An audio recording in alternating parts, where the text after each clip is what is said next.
you, Ellen.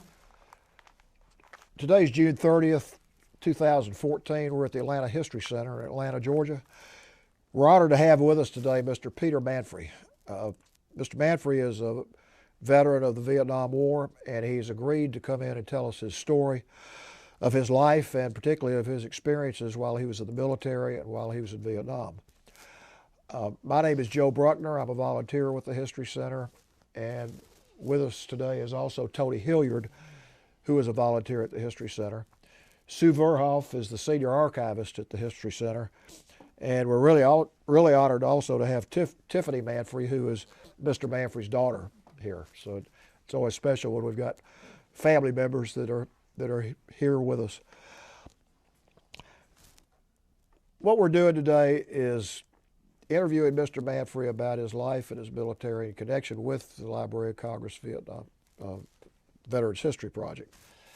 And Mr. Manfre, we'd like to start out by getting your biographical information, your name and your current address. Okay, Peter Gary Manfre, and I live at 690 Brook Knoll Lane, Cumming, Georgia, 30041. Okay. Where and when were you born? I was Newark, New Jersey in 1948, September 1st. Okay. Tell us a little bit about your upbringing. More of a rural upbringing. We come from a blue-collar family. I have an older brother and a younger sister. It turns out that we all were Catholics. We all went to Catholic schools, and it's, followed the traditions of the Catholic Church. And then my father was in World War II in the Air Force. My brother was in Germany with the Army. And then when I received my letter from the government, I was actually drafted into the Army. Okay. But I volunteered. I was the only one who stood up and volunteered to go into the Marine Corps. Okay. At that time. Now, when was this? This was April 10th, 1968 or 9. I'm trying to remember now. 69. Okay. How did your parents or your family feel about this, about you going in? Well, everybody was uncertain. Everybody knew from the news media that there was a Vietnam War going on. Fellas that I'd known and went to school with, one of them sat right across from me in the aisle. He was already killed in Vietnam. So everybody's a little, skeptical about what's going on there. Yeah. In fact, you mentioned earlier something that happened with some of your friends, what they told you when you came back. Could you relate that again? Oh, okay. Well, when I got my orders to report for duty, and I met with a group of fellas I grew up with, went to school with, and I said goodbye to them, and I left. And upon returning home, several years later, I met with the same group of guys, and the first thing they brought up to me says, "Pete, we never thought we would see you again." And I was taken back by that, and I didn't know why. I was stunned. Why would you say that? But Pete, you did the craziest things. Growing up as a young boy, I just never had fear of anything. I don't know why. I didn't have fear, and I would do things that the normal person probably wouldn't do. But that's probably what saved me in the end. Besides, I go through my story and I'll tell you about the helicopter being shot down. That could possibly be a result of me being a little bit different than other people. Okay. Did you have brothers and sisters? Yes, I have an older brother and a younger sister, and the older brother was in the Army. Had he already, but you went into the Army before he did? No, he was in the Army before me. He's my older brother, almost 2 years older than me. Oh, okay. And he didn't go to Vietnam. They sent him to Germany. What was his reaction when you went in? Actually, he was still in Germany when I was drafted. And I really didn't get a chance to talk to him. All he was concerned with, I had a restored 56 Chevy. He wanted that. So I saw him when I came home.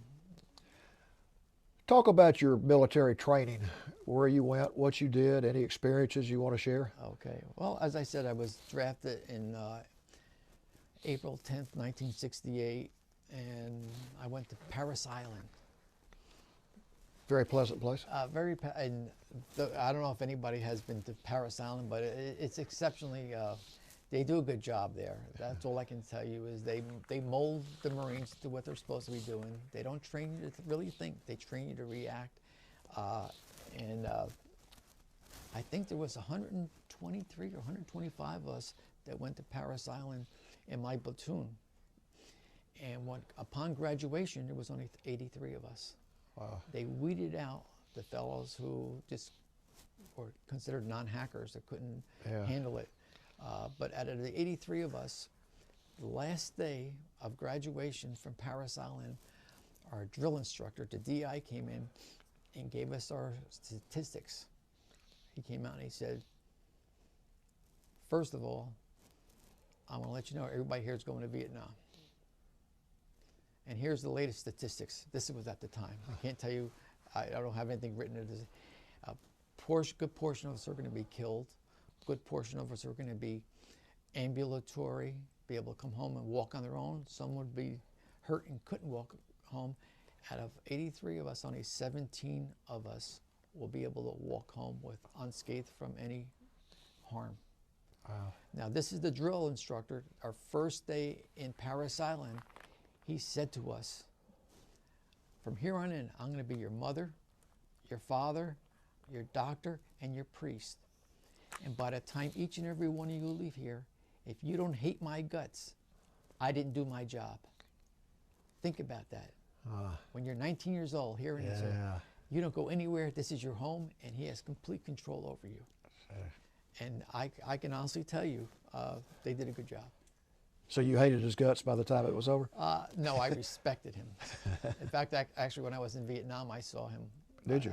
Yeah, he was walking down one of the paths, and I caught him to say hi. But I have a lot of admiration for the officers and actually the sergeants are the ones who run the military, as far as I'm concerned. You know, they get their orders from the officers, but they're the ones that make it happen. Where did you go after Parris Island? Oh, I went for my advanced training in Camp Lejeune, which is I believe it's South Carolina or North Carolina. North Carolina. North Carolina. North Carolina, I believe. And from my training there, I went to Camp Pendleton, where I was for about 6 months with the Engineer Battalion. And we were basically with a 24-hour reactionary deployment. And imagine giant warehouses full of supplies, giant bins. And if there was a crisis anywhere in the world, we would basically just take the lids and slide them over the bins. Forklift would come in, pick them up, and take them out. And it had all the way down, the equipment down to nuts and bolts that for a reactionary force would need for support. So I was with them for 6 months. And I met a lot of guys. If you're there for 6 months, you know the environment, you know the capabilities of all your friends and everything. Then we got our orders to go to Vietnam. Okay, we were told to pack up. And I'm trying to remember exactly. I saw 4 747s. There might have been more of them, but there was hundreds and hundreds of Marines. And we're going to Okinawa. So we go to Okinawa, and then they said we had to stay there for a while because there was a lot of troop movements going on. And then we got the order to go to Vietnam. As we're flying into Vietnam, it was just before dawn. It was dark out. And the pilot says, if you look out the left side of the aircraft, the 747, he said you could see Vietnam. We look at there, and I saw one area was Da Nang Airport. It was all lit up. I could see that, but in the distance I see red tracers coming down from helicopters to the ground. I could see that. I will tell you, in my aircraft there wasn't one sound. Nobody even coughed. That's how quiet it was. Wow. Well, we landed, and once we landed, like I said, there was hundreds and hundreds of Marines. All the guys that I've been with for the last 6 months, we go to get our assignments. And they had one big area where everybody goes, and I'm usually the smallest or second smallest of any group I ever been with, so I'm in front of the line. And everybody's behind me. I said, they named 50 names, you go over here, 50 names, you go over here, you know, whether they were on ship, whether they were going with the grunts, or everybody went different ways. I'm there for about 3 hours. And I'm looking around, and more people were coming in from other units. I turn around and look, there was nobody there. There was an officer on my left, another Marine on my right, and me. And then they called my name, and he says, Corporal Manfre? Here, sir. Well, you're assigned to Marine Helicopter 265. You're going to Fubai. Go down to transit, pick up a Jeep, and go to Da Nang Airport and take the next flight up. I'd never heard of Fubai, to be honest with you. I was singled out of everybody I was with to go by myself. So I get on a Jeep, go to Da Nang Airport, and put my chit in, and I'm sitting there, and guys are coming off that have been in country for quite a while. Their utilities were pure white from going through the jungles and the swamps and whatever it was. And here I am with my, clean utilities. And one of the guys said to me, he says, where are you going? And I says, oh, I just got orders to go to Fubai. He goes, a lot going on up there. And I go, yeah. He says, I just got back from Quezon. I said, how was it there? He goes, well, I'll just make it easy for you. The guy sitting next to me was killed. We were in a bunker. Wow. Yeah. So next thing I know, I get on a plane to go up to Fubai. The pilot comes back, and he says, I want to let you know what's going to happen. There's a good chance we could take fire. If we take fire, I'm not going to land the plane. If we go in and we start taking fire, I'll slow the plane down as slow as I can. I'll tell you when to throw your duffel bag out, then I'll tell you when you can jump. Yeah, I mean, I'm the new kid in town, right? I heard this as, wow. So we're flying over, and I could see bomb craters all over the place and parts of planes here and there. Everything's fine. He goes in for landing. We land. We took fire. Didn't take any fire. We got out, and I reported to my squadron. And property management, warehousing. I took care of the entire squadron as far as any needs that they had, whether it's a flight suit, whether it's a helmet. I took care of all their needs. And that was with the Marine Aircraft Group 15, 9th Marine Amphibious Brigade. Now, I'm in Vietnam for the first day. We go out to the airfield. We're working out in the airfield. And there's a sound that you can't explain to somebody until they've heard it. But when a rocket comes in, the thunderous sound of the rocket coming in, it's a kaboom sound, and then the ground around you shakes. The next thing you hear the flak all over you. Well, of course, my first night there, we took some incoming. Everybody ran out into the bunker. I walked. I didn't really figure out what was going on, the sequence of everything, but I knew I had to, get cover. So I walked out, and I'm right in the bunker. I said, is there any more room in there? A hand came out, grabbed me, threw me down, and you hear kaboom, and then you hear flak all over the place out there.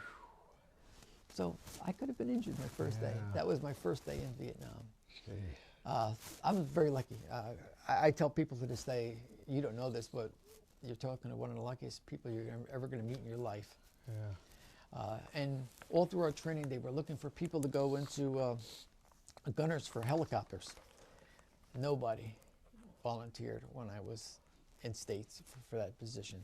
Well, of course, right next to me was our armory, and they come over and they wanted to know if I was interested in becoming a gunner. So I became a combat air crew man which was an aerial gunner. Qualified for it, went out in missions, and then August 26th, I believe, 69, I was commissioned as the combat aerial gunner, and that's what my job was. Didn't realize the entire responsibilities, but I was there to protect the pilot, the co-pilot, and any troops we have. We had CH-46 helicopters. I don't know if you're familiar with the ones with the 2 rotor blades. And whoever decided, I don't know who, they decided to use 50 calibers on each side. We had a 50 caliber on each side, and we had one gunbird that had 2 50 calibers on each side, and a 60 caliber off the ramp. We put a post in a ramp, and we put it our 60 on there. And that's, I'll get into that a little bit later on. While I was manning that weapon when we got shot down. I was the NCOIC of property management for the entire squadron.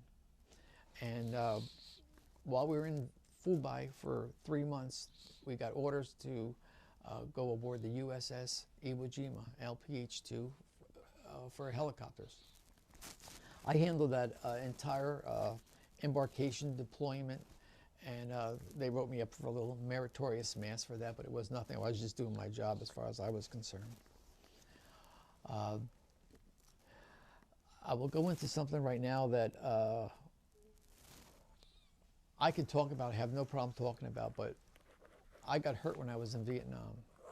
The first time I got hurt, it was July 2nd, 1969.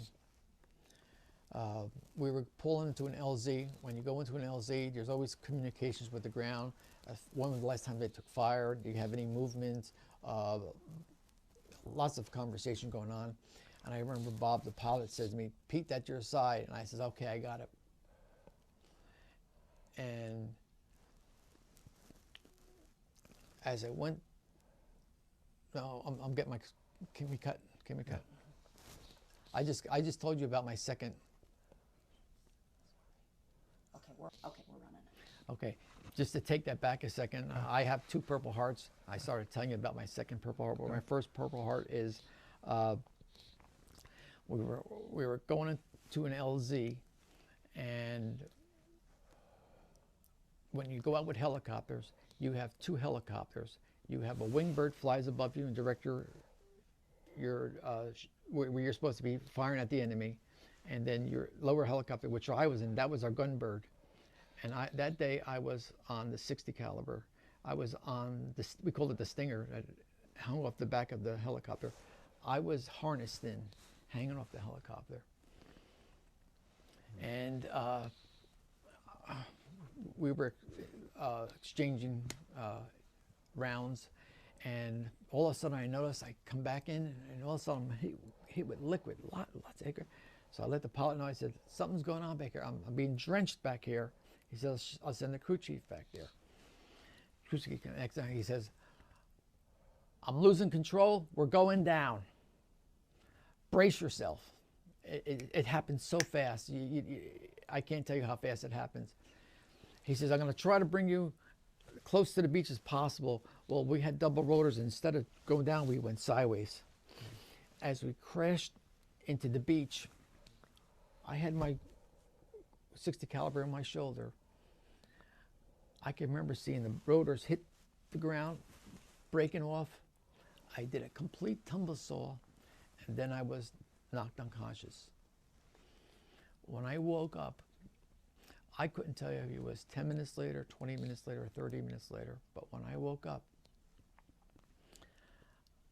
the helicopter was on fire, and nobody was there but me. I was trying to get out of the harness, and I was just fumbling. I was knocked to a point where I wasn't able to function properly, but I couldn't tell you that. Anyway, I'm trying to get the harness off me, and I can't. I just can't get the harness off me. Then, Lord and behold, I look to the right, and here comes, crouched down, and was the crew chief. He comes over to me and said, "Pete, you okay?" I said, "Yeah." Well, he took out his K-bar, and he cut me out of the harness, and he pulled me out of the helicopter. He stood me up outside of the helicopter, and he says, "Are you okay?" I said, "Yeah, I think so." I'm seeing bright flashes all over the place, just bright flashes. I guess it was from the concussion, from the force of hitting the ground. I'm seeing bright flashes. I look up and see a whole bunch of aircraft flying over us. Didn't know. I took out my sidearm, and I started walking like I was drunk. I just couldn't get it together. And I saw all the Marines that were with me, they were hiding in the bushes. And I couldn't even get over to them because I was just, my senses were not intact at that point in time. And I heard my wingbird, the helicopter that was flying above us, probably flying at a 3.6. I heard the rattling of the 50 calibers going off, because now we were the hunted, if you think of it that way.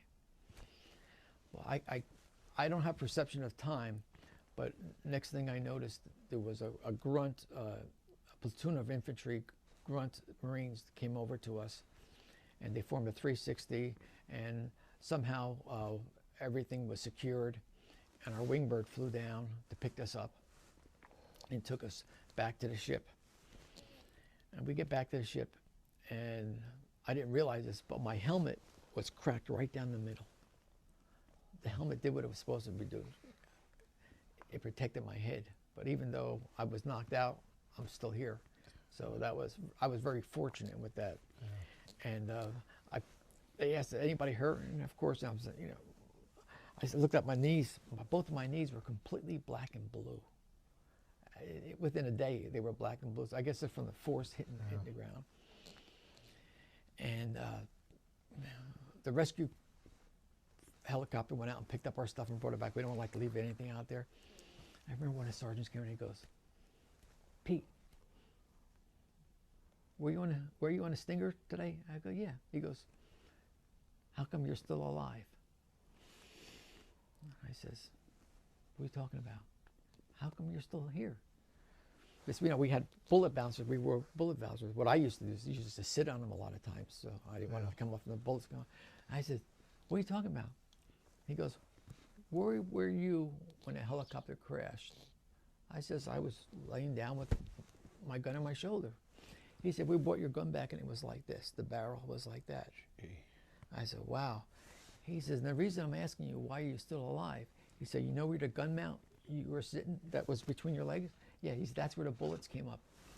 And it hit the hydraulic fluid and blew the engines out." He says, "How are you still here?" I says, "Very easy." I says, "I was hanging off the end of the helicopter looking for muzzle flashes." God.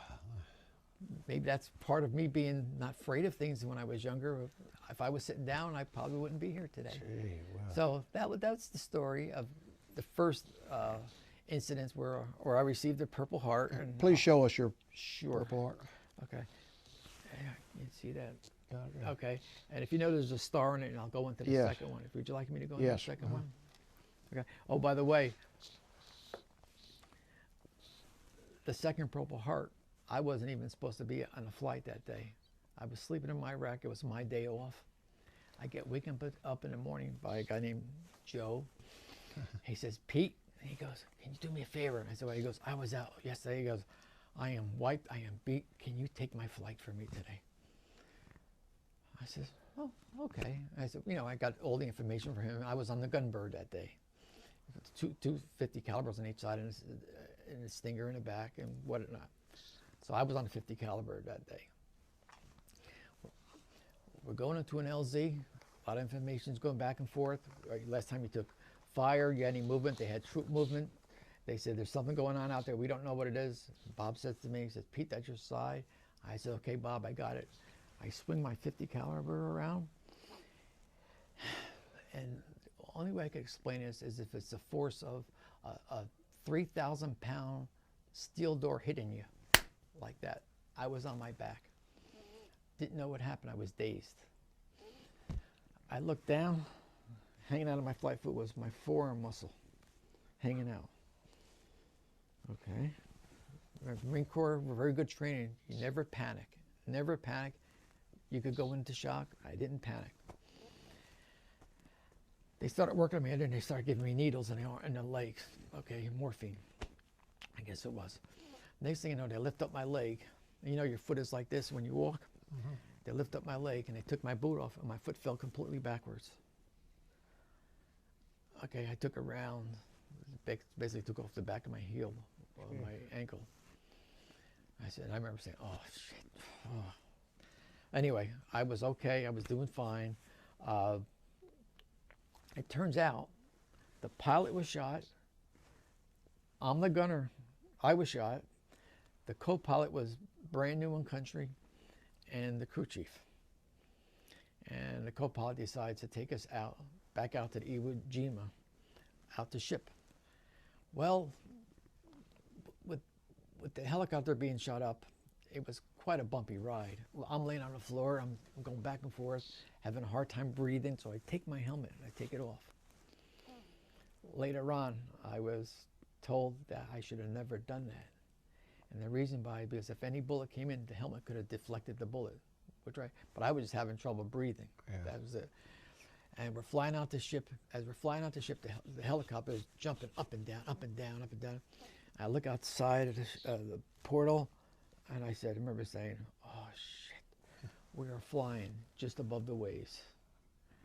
The helicopter was shot, and I don't know how far the ship was for, but, you know, in any circumstances, if the helicopter died, we would have went down in the ocean, and you would have never been seen again.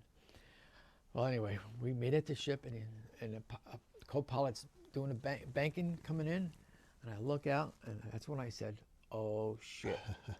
I look down, and there are the sailors with their fire retardant outfits on, with the hoses on deck, at the ready, and I said, oh, we're going to probably crash. I don't know. I don't know what the co-pilot said to them, but they were at the ready. Fortunately, I don't know how he did it, but he landed the helicopter without crashing into the deck. Then I remember from the bridge yelling, get out there. We got wounded Marines out there. Get out there now. I still remember laying there. They pulled me out, and in 2 seconds, they had my uniform off. They took a scissors, went up my legs, down my arms, and they just peeled it off me. And then they start working on me right there on the deck. And it turns out I ate before I went on our flight. And something about eating before you have a surgery that they don't like. I don't know what the medical circumstances are, or if they had to get a doctor to come in. But we're back out in the Iwo Jima. We're not on a hospital ship. So they said, well, Pete, we're going to wait a little while. We're going to go to dinner, and we'll come back and get you. Don't worry about it. And I'm laying there in the operating room. I'm just laying there. I didn't know what was happening. I was conscious, you know, lost some blood. They came back, and I said, okay, we're going to go to the operating room. And I don't remember if it's before or after I passed out, but the surgeon said to me, Pete, we need to take a donor part of your body for your ankle. And I got a good area, and I want to do it. He said, your buttocks. He said, it's a patch about that big. And it's like you're using a lathe. He says, I'm going to cut the skin off and put it on your ankle. Because my ankle was blown out. There was nothing there. And he says, are you okay with it? And he goes, the good thing about it, Pete, he goes, when you wear a bathing suit, no one's ever going to see it. I said, fine, no problem. You know, what do I know, right? I was so doped up with all the medications they gave me. I wasn't hurting at all. Huh. So they started operating on me, and I guess I lost some blood. And the anesthesiologist talking to me, Pete, how you doing? How you doing? Okay, fine. I said, what's happening? He said, what do you mean, Pete? I said, what's happening? He said, tell me, Pete, what are you seeing? I'm seeing flashes, bright flash, fireworks like the 4th of July going off. What's happening? It was complete silence. And then I heard a stern voice say, close them up now. Then I passed out. I don't know what was happening, what was going on. Maybe I lost too much blood, I don't know. But I woke up the next day in the afternoon in a hospital bed. And I had total of 3 operations while I was on ship. And when they took out the bullet in my arm, they had a bedpan. Anybody know the tinny sound of a bedpan?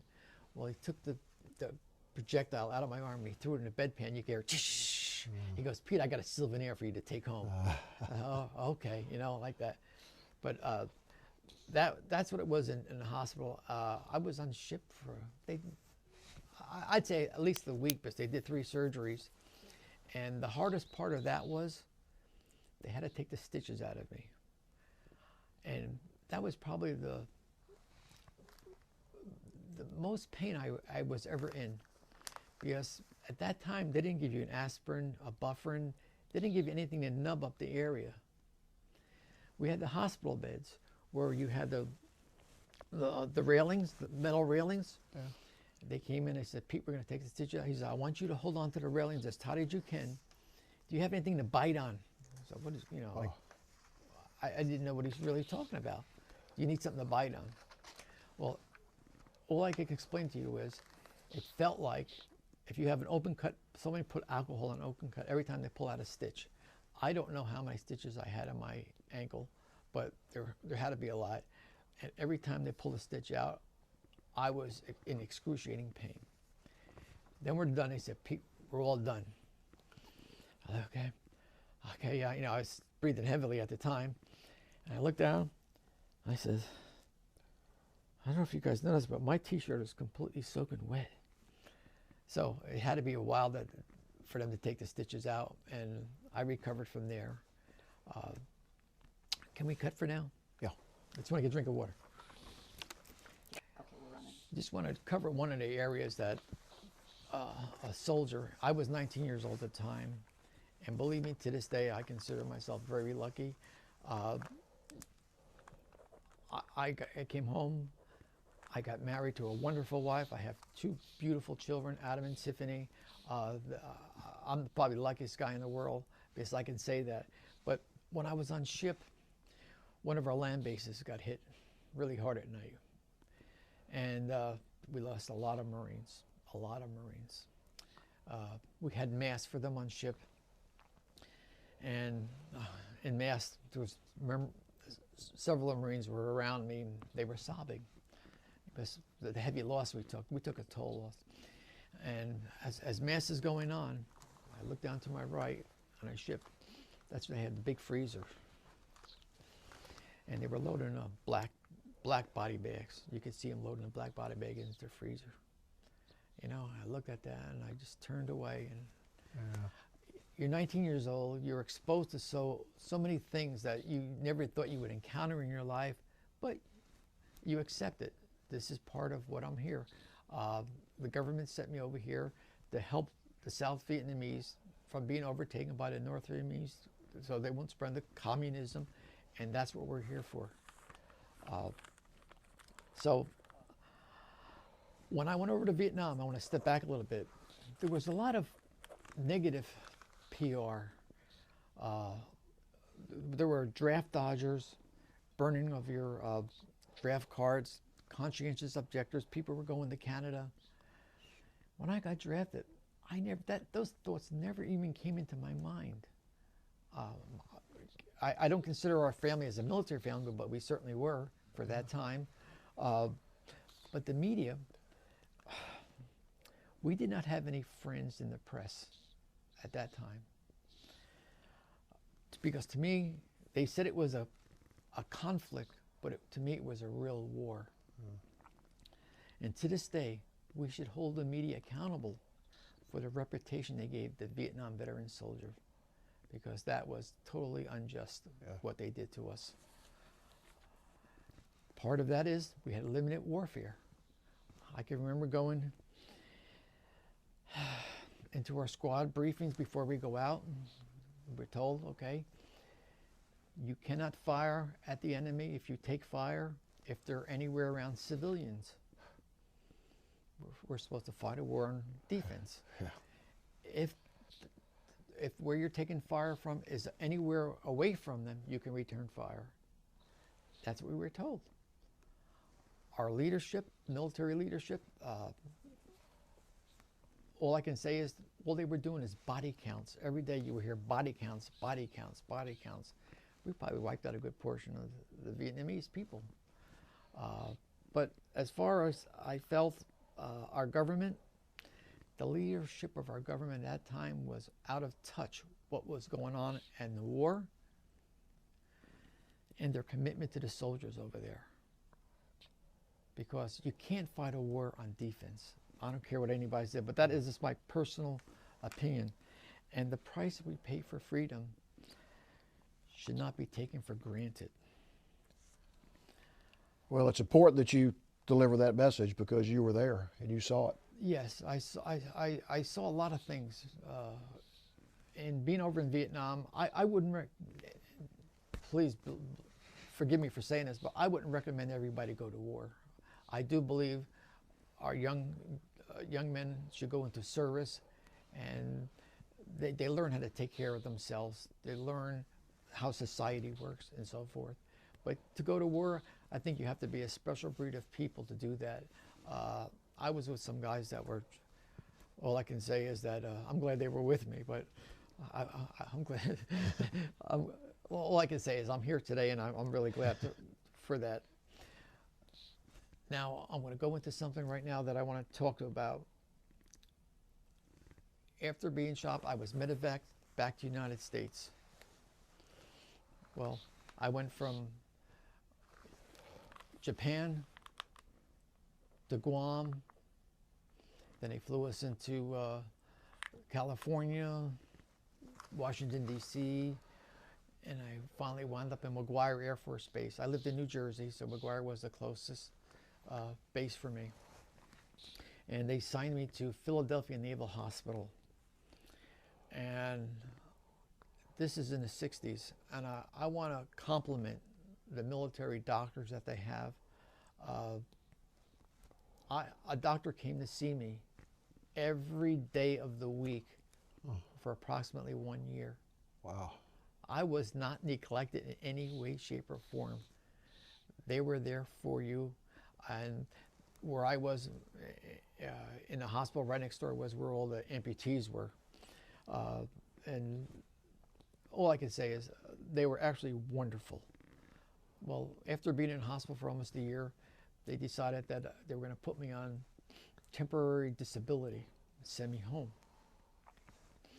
Now, when I was in Philadelphia Naval, I got there, I was like a ballerina in my left foot because my Achilles tendon got blown off, and they had, when they operated on me, my foot was straight down. So my left foot was straight down like a ballerina, while my other foot was like this.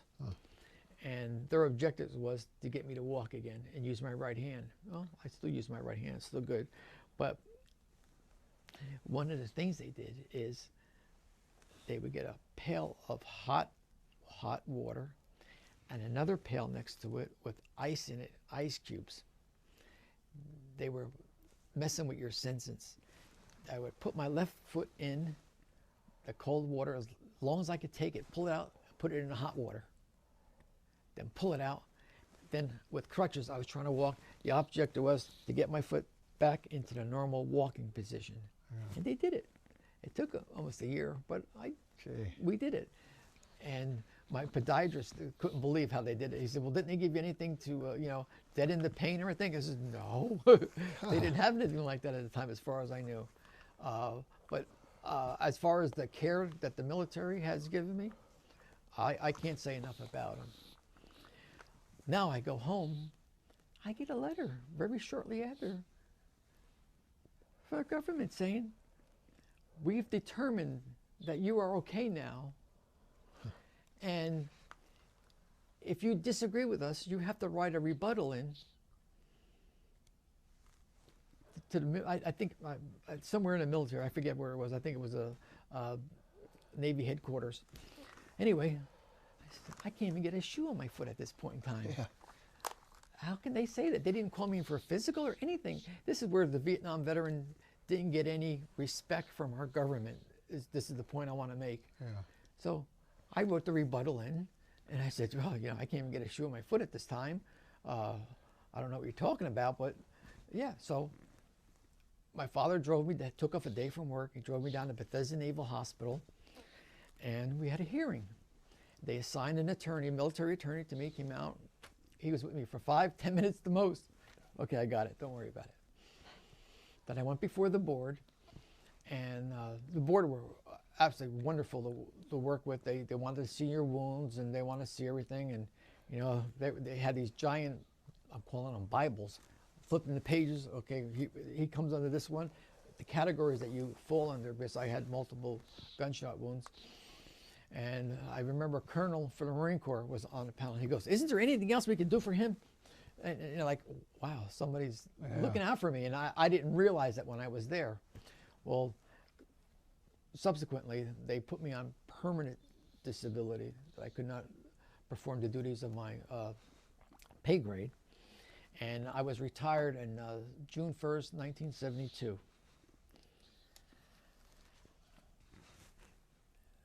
All I could say at this point in time is that the government needs to listen to the military advisors, the military commanders of what they feel the military needs.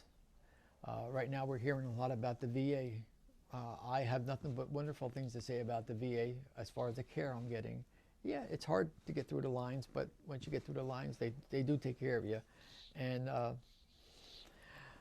I've learned, one of my memorable experiences there is that the value of patriotism of our soldiers to our country is unquestionable.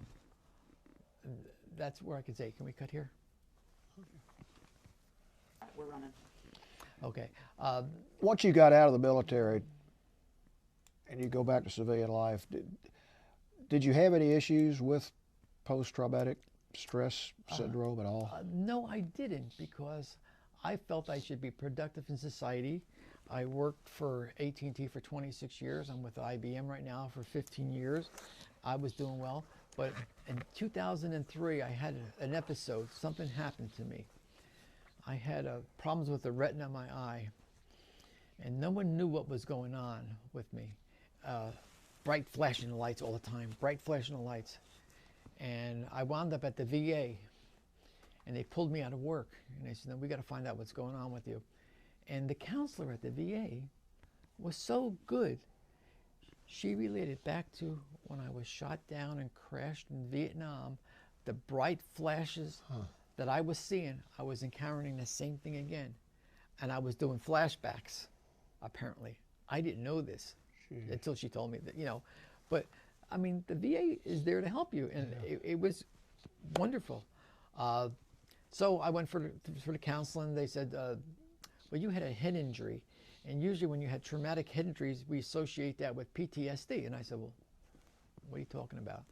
I said, so I went to the first meeting that they had, and they were there, and I see some guys on medications. I see some guys talking about this, and I walked out and I said to the counselor, I says, I don't believe I belong here.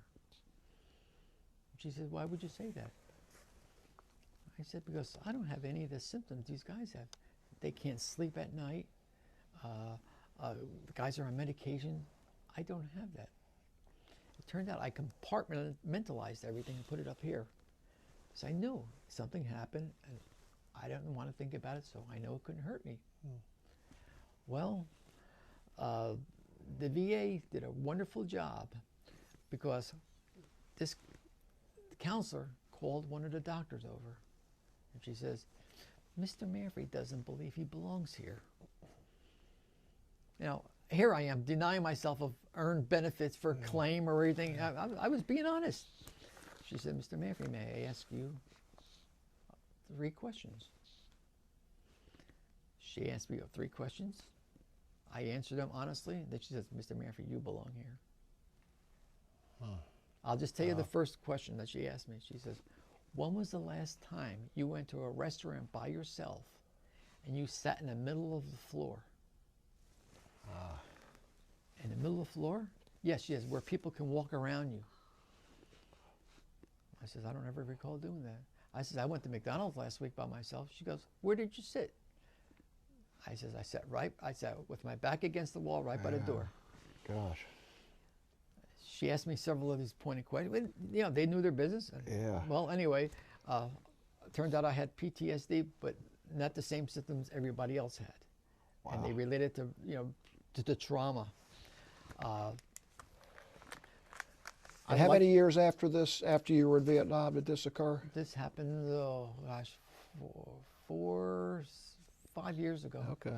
Wow. Yeah, it's like I said, I worked for AT&T 26 years, Yeah. for IBM, and then once nobody could figure out why my vision kept changing on me all along when my eyes started going. My vision kept changing. They didn't know why, but the VA pulled me out of work and says, we need to find out what's going on with you. And that's what happened. So that was, it was surprising because, like I said, I consider myself normal.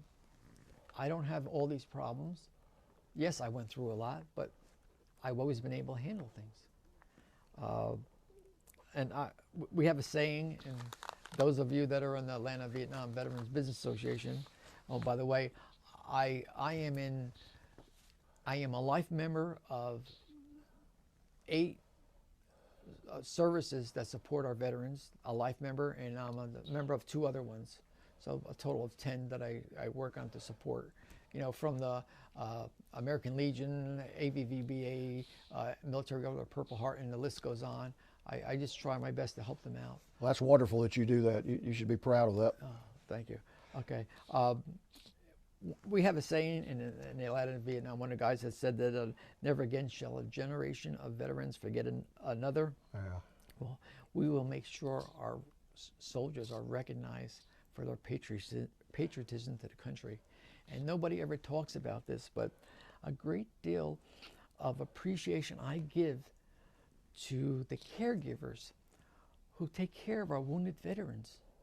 I mean, sometimes they have to give up their careers to do this, to take care of the wounded veterans. And to all the mothers, the wives, the family members who have lost their loved ones, may God bless them all. And I just would like to show a picture of the Iwo Jima that we embarked from Phu Bai. And here's a picture of me and when I was in Paris Island. That helps any. Those are great pictures. And you've got another one that I assume was taken in Vietnam. Could you show us that one also? No, it wasn't taken in Vietnam. This is just another picture through my training. Okay. Okay. Do you have any other pictures you'd like to show, or anything you'd like to show that you have with us? No, that's all I have here, and I would like. Mr. Manfre, can I ask, you mentioned about your mother's reaction when you were wounded. Can you tell us about that? Oh, yes, I would gladly. It turned out when I got hurt the first time in Vietnam, and they asked me if I wanted to send anything home to notify my family, I said no. They don't need to know that. The second time I got hurt in Vietnam, I wasn't even asked. They notified. And everybody knew the routine because we had, like I said, a lot of guys I went to school with got hurt, got killed, and they knew the routine. A military vehicle will pull up to your house, and 2 soldiers will come to your door and give you the news. Well, it turns out in my house, my mom was behind the house hanging clothes out in a clothesline. And when she came out, apparently they were coming up to the door and they addressed her. And my mom ignored them. She totally ignored them. Looked at them, went in the door and closed the door behind her, and went in and folded her clothes. My grandfather came out and let them in. And he told my mom and my grandfather that, you know, I got hurt, you know. But it wasn't the bad news that you would assume. Yeah. But that's a traumatic experience for my mom. I can never forgive myself for that because, as you know, I worship the ground my mom walked on. I mean, she was an absolutely wonderful mother. But you had no control over that. Yes. They were going to do that anyway. Yes, yes. And are there any other questions? Tell us about your family, your children, and the names and how many. And, oh, yes. We talked about that a little bit, but just to be sure we get that on the, on the record. I married a wonderful woman. Her name is Mary Elizabeth Manfre. Uh, I always call her my angel because God does things in different ways to help other people, and she has been my support live. Like she's the music of my heart, the music of my soul. Yeah, I'm not easy to live with all the time, and I have to say that this is a true statement. But my wife is just a blessing. Shortly after we got married, we had our son Adam, who now works for Home Depot in the corporate office in finance. Has a wonderful job here in Atlanta. My daughter Tiffany Joy Manfre, she works for Encompass. I believe that they do the digital satellite feeds for downloading programs for NBC right now, and she enjoys the job. She's a supervisor there, so like I said, I couldn't be happier than I am now. I want to back up and ask you a question. You said that they took the bullet out, threw it in the pan, said this is your souvenir. Do you still have that souvenir? Yes, I do. I still have the bullet at home. I have a shadow box on the wall in my house, and I have the bullet in there. Wow. And that's all I'll say. I want to give everybody else a chance to ask any questions you want to ask before. I mean, I could sit here and talk to you for 5 hours. You just listen to your experiences. But does anybody have another question? Is there anything else you'd like to say before we close? No, I would like to thank each and every one of you for being here, for doing what you do. Joe, Buckner, Tony Hilliard, and Sue Verhoff. I think what you're doing is a tremendous work for the veterans. This information will not be lost. And I take my hat off to you, each and every one of you. Thank you. Well, we take our hat off to you, and not just for what you did, but for coming in here and sharing your story. And you've got a remarkable way of telling the story. As I said before, I think we all almost feel like we were there the way you described it. And I mean, the courage you showed and the gumption you had and your attitude towards everything that happened is just heroic as far as I'm concerned. No, I just never had any animosity to anybody. Wow. When I was in the Philadelphia Naval Hospital, I seen a lot of things. They had something called T-ramp, where people that were, they lost control of their senses, let's say. Years ago, they used to call shell shock and PTSD. Yeah. And I seen a lot of that in the hospital, and that never even entered my mind. I was just happy to be there and to get on with my life again. Wow. I'm glad Tiffany came and heard this firsthand, and I'm glad we were able to hear it firsthand. And again, thank you for coming in, and thank you for your service. Okay, thank you.